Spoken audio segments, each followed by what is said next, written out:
Okay, para to sa iyo, Libra,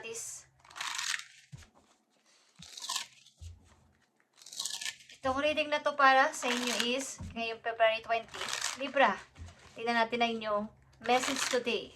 Libra.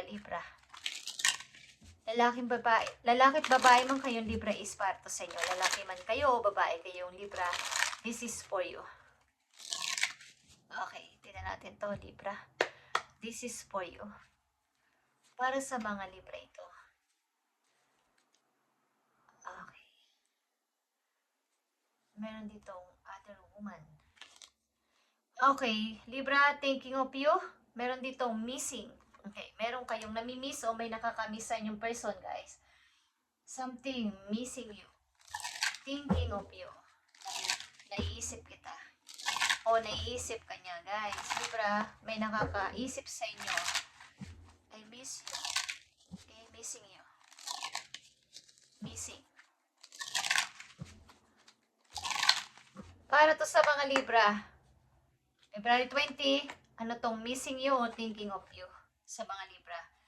Meron ditong patingin-tingin sa inyo, guys, kahit na maaaring kayo ay hiwalay na, may tumitingin pa rin sa inyo, the Fool and the Four of Cups. Meron ditong pag-uumpisa, ba't nandito yung pagdadalawang isip? Something na may pagdadoubt sa kanyang pag-uumpisahan, okay, sa kanyang pag-i-start sa bagong buhay, bagong Libra. Mayroong pag-aalinlangan pa din. Bakit? Okay, Libra. Meron kang namimiss na tao, tinitingnan mo pa rin siya. Ano tong the Fool para sa mga Libra? I want new, pero may lungkot. May lungkot. Gusto ko ng bago. Bagong start, bagong buhay, but mayroong pagtingin o paglulooking back sa nakaraan. Ano tong the Fool para sa mga Libra? Guys, andito pa rin ang Four of Cups. Hinihintay nyo ang effort ng person na to. Hinihintay nyo ang pagdating niya. Kahit isipin nyo man na may bagong nagpaparamdam sa inyo, may bagong nangungulit sa inyo, may nagpapapansin, pero may hinihintay ka. Okay, Libra? Knight of Cups and Ace of Pentacles, guys. Meron ditong plano ang isang person na kayo ay parang magpapansin, like I said, magbigay ng offer. Pero hindi kayo namamansin. Okay, Libra? Kasi meron nga kayong hinihintay. Okay? Hindi nyo nakikita yung offer ng mga ilang tao sa paligid. O sinasabi ni God sa inyo, may bago ka nang makikilala, Libra, may bago ng pag-asa, may bago ng tao, may bago na opportunity. Pero mayroon kang hinihintay. Ano to, Libra?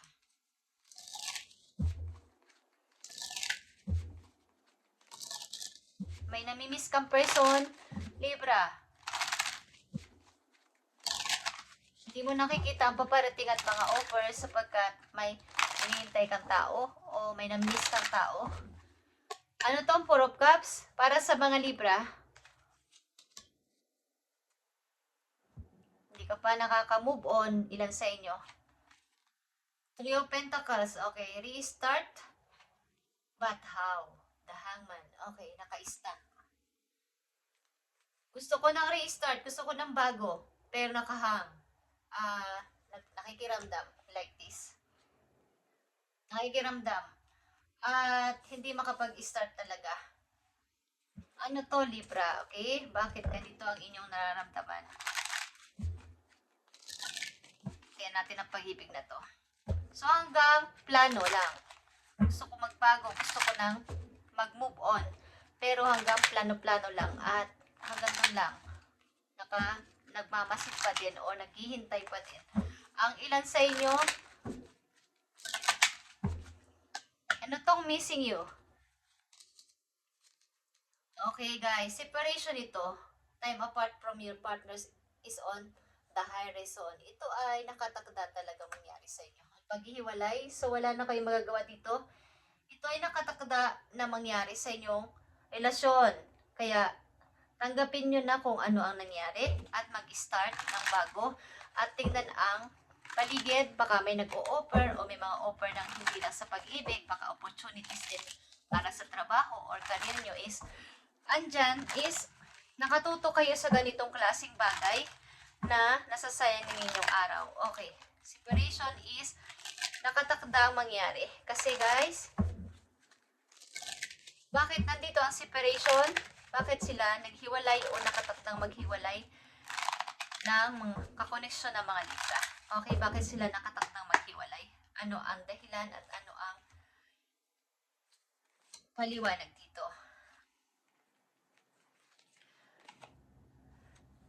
Page of Cups. The Emperor. Okay. Sapagkat ang person na to ay kinukontrol ka. Hindi masyadong seryoso. Okay. Parang siya lagi ang gustong masunod.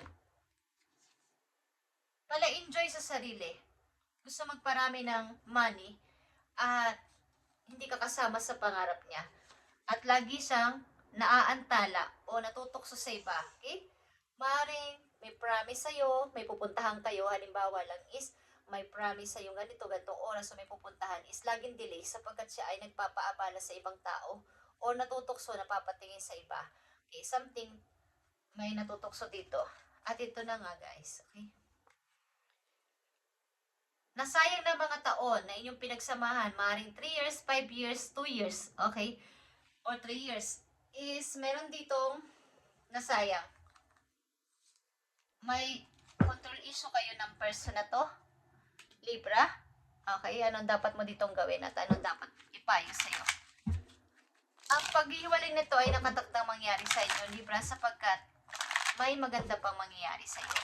May magandang nakahanda si Lord para sa iyo, mga malalaking offer, ito man ay tao or sa opportunity mo is meron. Okay?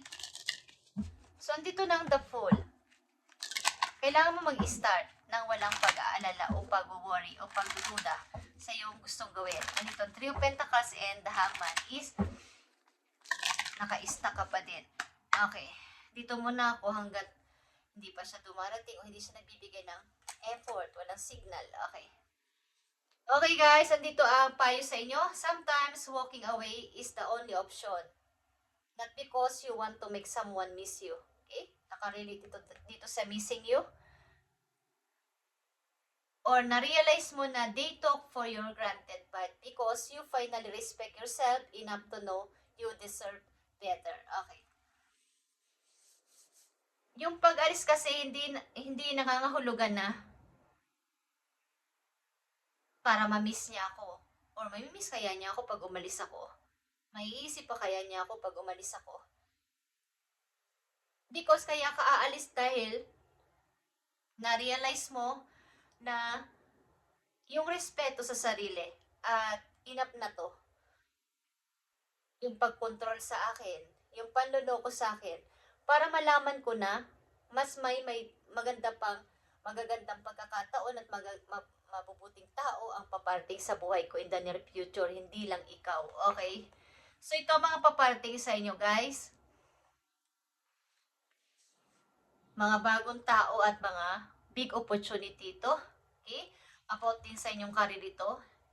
Ace of Pentacles. At nandito ang the Fool talaga sa inyo. Dapat na kayo mag-move on ng napakabilis lang. Sapagkat ang separation na to ay nakatakta mangyari. Sapagkat hindi nyo deserve ang ganitong klaseng relasyon. Okay guys. Hindi nyo to deserve ang ganitong klaseng relasyon. So kayo ay pag-isip-isip na ng mas mabilis pa kesa maghintay sa tao na to. Huwag nyo na itong hintayin. Okay? Itong nami-miss nyo na to.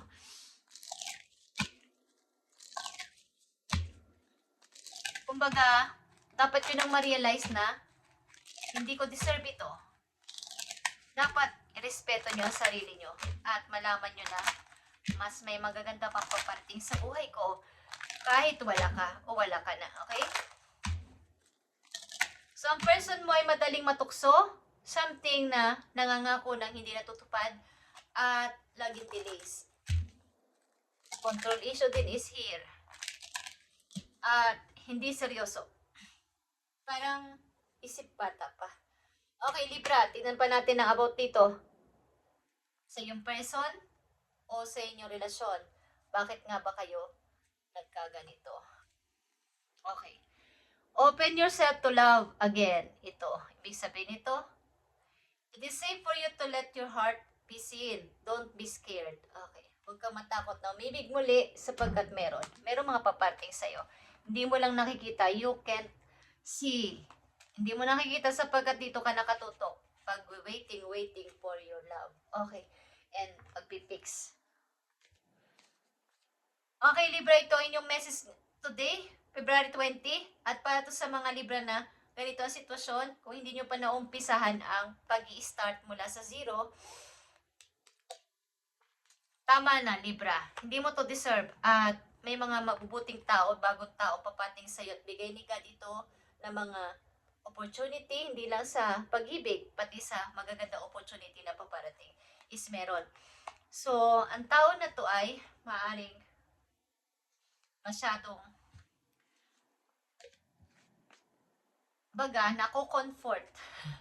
Na-comfort ito sa'yo o something na madali itong matukso, madaling maantala, madaling maabala. Hindi tinutuloy ang mga promise sa inyo at may control issue din. So gustuhin nyo mga mag-restart is andito yung paghihintay talaga at pakikiramdam sa paligid. Something na pagdadoubt, pagdududa. Kalungkutan, guys. Okay. Thank you, Libra, and God bless sa inyo lahat, guys. At i-update natin ito sa susunod na araw para sa inyo. Thank you and God bless.